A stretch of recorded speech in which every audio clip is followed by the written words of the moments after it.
Bueno, buenos días a todos. A la universidad, gracias por el espacio. Si bien esta es mi casa, es más, esta es mi aula, porque soy profesor aquí. En este caso estoy representando al Colegio de Arquitectos de Neuquén. Nosotros sobre el tema, algo que más que la ordenanza, también el espíritu de lo que queremos inculcar o queremos impulsar, de otro tipo de mirada. Coincido con casi todos los disertantes antes, y nos parecía que todo este tema pasaba por tres ejes fundamentales. Uno era la difusión, que llevaría a la toma de conciencia de la gente. Estamos muy acostumbrados a que quizás muchísimos problemas inherentes a la ciudad, que más que moda creo que es un problema.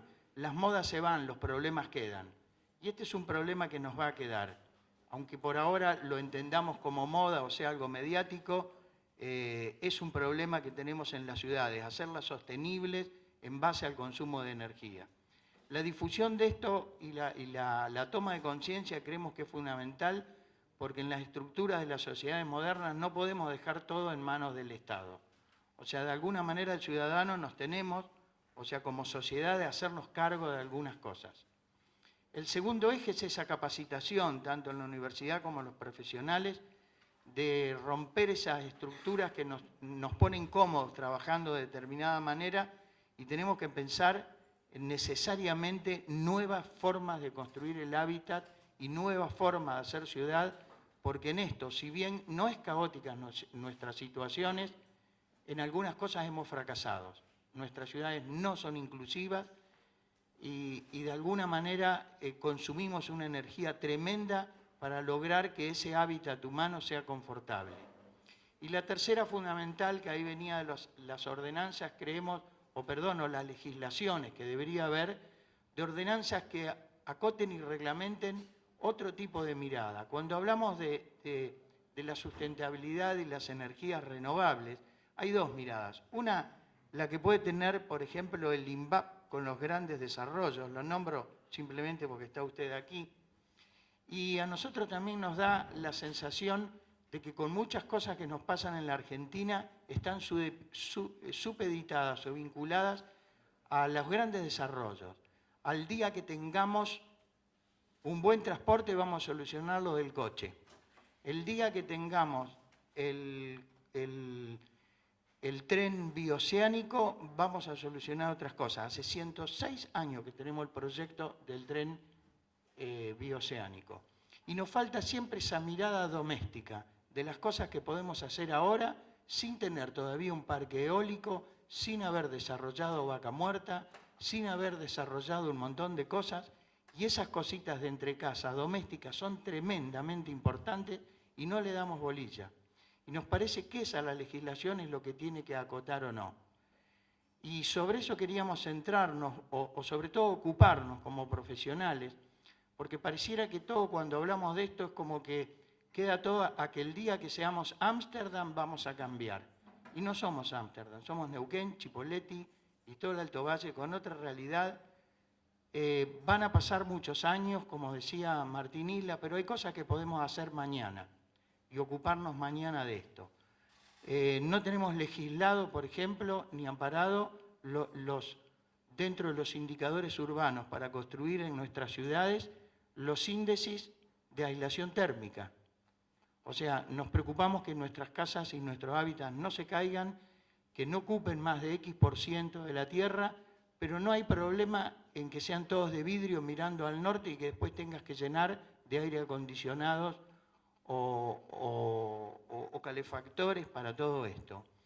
Me tiraron un dato, sin saberlo me contaban, por ejemplo, que la llama de los pilotos de gas, de termotanques, calefactores, etcétera, en todo el país consume 3,5 millones de metros cúbicos diarios. Yo pregunté qué era eso, si era mucho o no, y me dijeron que eso podría abastecer a unas usinas que den electricidad a 2 ciudades de Chipoleti, por ejemplo. ¿Y por qué no se cambia? Digo yo, porque no hay legislación en el país. Y hay algunos datos que me gustaría contarles, pero en las ciudades del Alto Valle, por ejemplo, la electricidad nos aumenta, o sea, el consumo eléctrico de las ciudades nos consume entre un 12 a un 15% anual. Quiere decir que en 4 años la ciudad de Neuquén aumentó un 60% el consumo de electricidad y no la generación de la misma.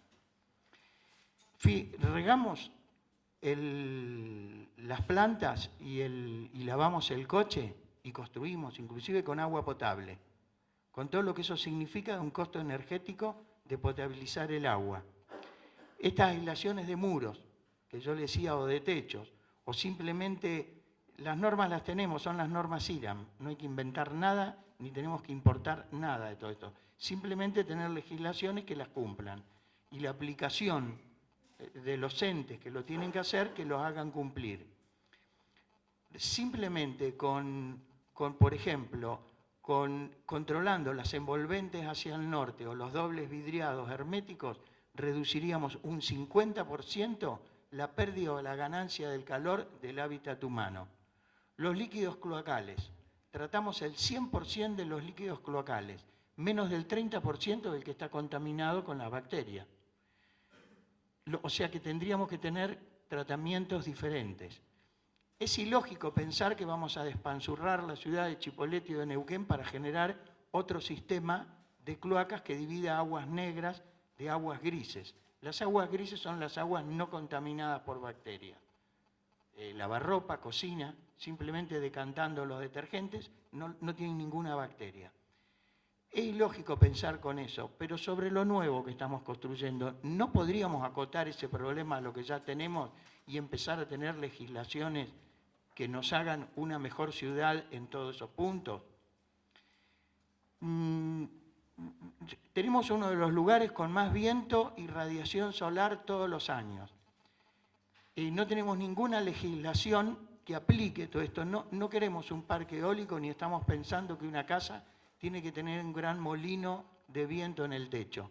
Pero todos los edificios multifamiliares, léanse edificios de más de 1000 metros cuadrados, podrían tener paneles fotovoltaicos que simplemente le den luz a las áreas comunes.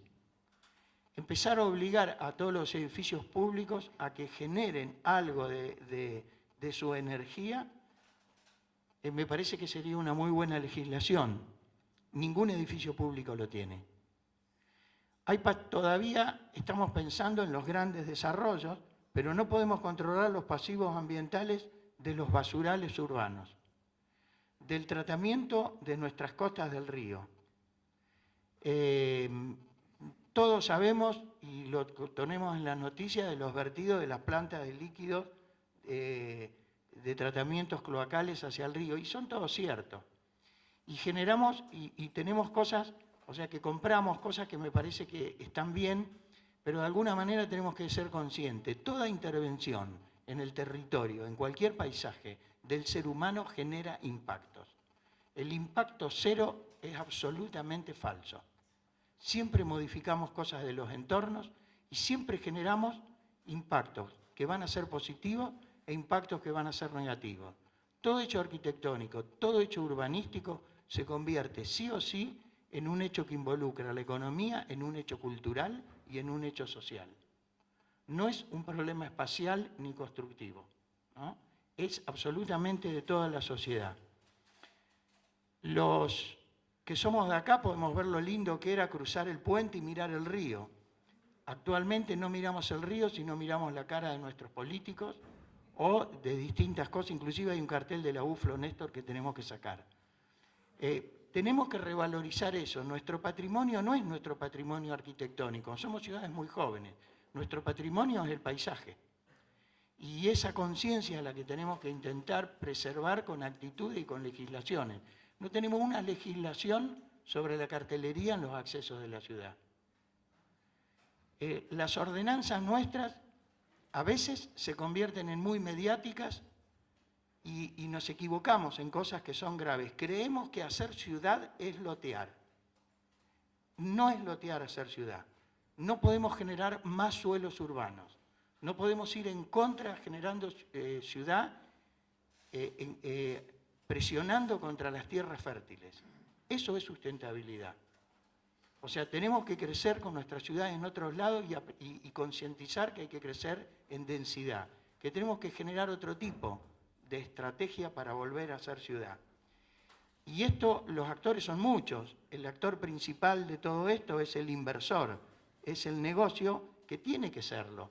Y está todo correcto, pero las reglas las tiene que poner la sociedad a través del Estado. Y en esto tienen que ser claros. Y esto es una lucha que no podemos perder. Hay unos datos que a mí me gustan siempre contarlos porque son importantes y pido disculpas que son de la ciudad de Neuquén, pero quizás es lo más cuantificable que tenemos y en realidad pertenecemos ahí como colegio. La ciudad de Neuquén, fíjense, no entra en ningún debate todavía, gracias a Dios nosotros estamos impulsando y nos escuchan mucho, y esta ordenanza sobre sustentabilidad que todavía falta reglamentar, el colegio es parte y nosotros la celebramos. La ciudad de Centenario, recién se fue el secretario, el director de planeamiento, está también por impulsarla. Luego hay que reglamentarla y en esas reglamentaciones creemos que está la clave. Es de bajar a tierra y en hechos concretos cosas que podamos hacer aquí. Como dijo Hugo, creo que era, esa capacidad nuestra de atarla con alambre, la tenemos que hacer, o sea, adaptar con lo que tenemos en la ladera.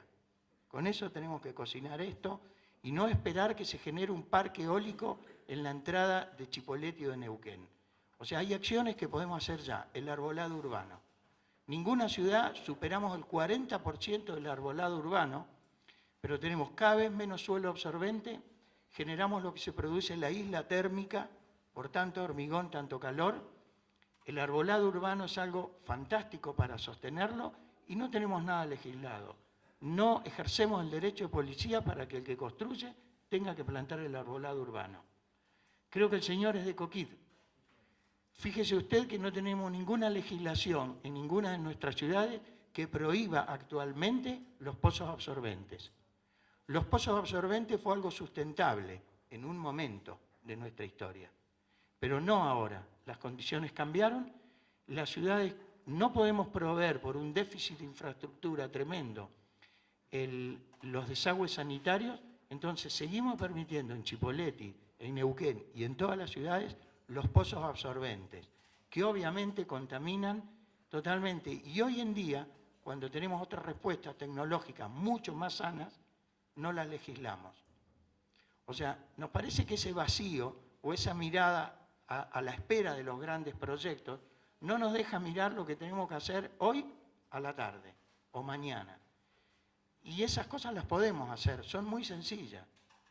Nos preocupamos, seguimos con el paradigma de lotear nuestras ciudades con el terrenito, la casita y el patio al fondo. No podés hacer más del 60% de tu terreno, cuando la densidad es un tema que tenemos que debatir. Y no debatimos los coeficientes térmicos en las paredes de nuestras casas.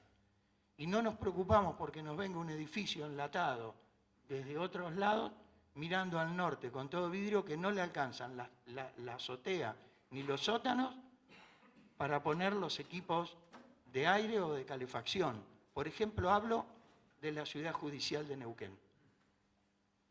Entonces, toda esta mirada, sin darle importancia al paisaje, al territorio, nos parece muy importante. ¿Y cómo podemos articular esto entre lo privado y lo público y empezar a generar que todos los actores tengan participación y que no subordinemos a uno o al otro? Y hablo precisamente del mercado, de ese mercado inmobiliario que, por ejemplo, genera, fíjense, en la ciudad de Neuquén, un promedio anual de 280.000 a 300.000 metros cuadrados. Esto significa que en la ciudad de Neuquén la construcción vuelca entre 12 a 15 millones de dólares quincenales. El comercio lo mueve en Neuquén la construcción, que no pasa por ningún circuito de regalías, ni estatal ni provincial. No hay nadie que maneje ni el 15% de ese dinero. Son todas absolutamente pequeñas pymes. O sea, hoy construir una casa por una persona es una pyme. Una casa vale más de 1,5 millones de pesos. Doy trabajo a 5 o 6 personas, que son 5 o 6 familias, es una pyme. Todo ese porcentaje se derrama el 50% en materiales, el otro 50% en manos de obra, a sectores de la población que tiene que ver con la sostenibilidad social y económica de una ciudad que difícilmente tienen el acceso a otras áreas laborales. Y que no compran ni bonos ni invierten dólares, sino que lo gastan en el supermercado, en absolutamente, genera un movimiento, la construcción de economía que mantiene nuestras ciudades contemporáneas. Sin embargo, fíjense que nos parece que esto es muy importante, la construcción en nuestra ciudad de Neuquén, esto lo voy a leer porque también es espeluznante, es responsable del 40% de la demanda de energía. Es el responsable del 25% de las emisiones de CO2. Es el responsable del 50% de los residuos sólidos. Genera el 50% de los residuos sólidos. Consume entre el 20 y el 30% del agua potable. El 30% de la polución aérea y el 35% de la polución térmica son generadas por nuestros sistemas constructivos. ¿Sí? Estos son valores igual de acá. No nos escapamos de los valores internacionales. Europa tiene mejores valores que nosotros, pero nosotros no nos escapamos de estos valores. Lo que quiero decir es que también con esta mirada los profesionales tenemos que hacernos cargo de esto. Y de alguna manera es imperioso que encontremos nuevas formas de generar hábitat, nuevas formas de construir ciudades. La sustentabilidad o el cambio de recursos no proviene únicamente por estos grandes desarrollos, conviene también por cuidar lo que tenemos y lo que estamos generando, cosa que no hacemos. Y que simplemente con esa mirada a largo plazo o con esa mirada por elevación hacia los grandes proyectos, seguimos sin cuidar esto, seguimos insistiendo en grandes proyectos como Chigüidos, que ojalá se haga, lleva 60 años creo este proyecto, pero no nos preocupamos por las costas del río que tenemos aquí a escasos metros. Seguimos preocupándonos por el tren bioceánico y durante muchos años no tuvimos más el tren acá y no salimos a pelear ese tipo de cosas. 50.000 autos cruzan entre Neuquén y Chipoleti por el puente. Tenemos que hacer algo. Eso también son recursos de sostenibilidad. Todas estas cosas no nos podemos mover sin esa concientización que hablábamos hoy, con la que empecé, de la sociedad, sin esa capacitación que tiene que involucrar absolutamente a todo lo multidisciplinar y sin la legislación acorde que dé las reglas del juego claras. Yo celebro que el Consejo Deliberante de Neuquén haya escuchado y nos haya invitado a participar en esta ordenanza. Lo que queremos nosotros es poner puntos claros. O sea, no se trata de poner, vuelvo a insistir, de echar Neuquén o Chipoleti de placas fotovoltaicas, ni de poner EcoKid en todos lados, ni de poner grandes ventiladores que ojalá que con el INVAP los podamos exportar. Inclusive estamos invitados a un congreso internacional que se va a hacer dentro de poco en Cutralcó. Celebramos todo ese tipo de cosas. Lo que queremos destacar es que hay una mirada para hacer esta tarde y una mirada doméstica que no la podemos perder, y la primer trinchera son esas legislaciones u ordenanzas de nuestros municipios locales. Nada más, muchas gracias.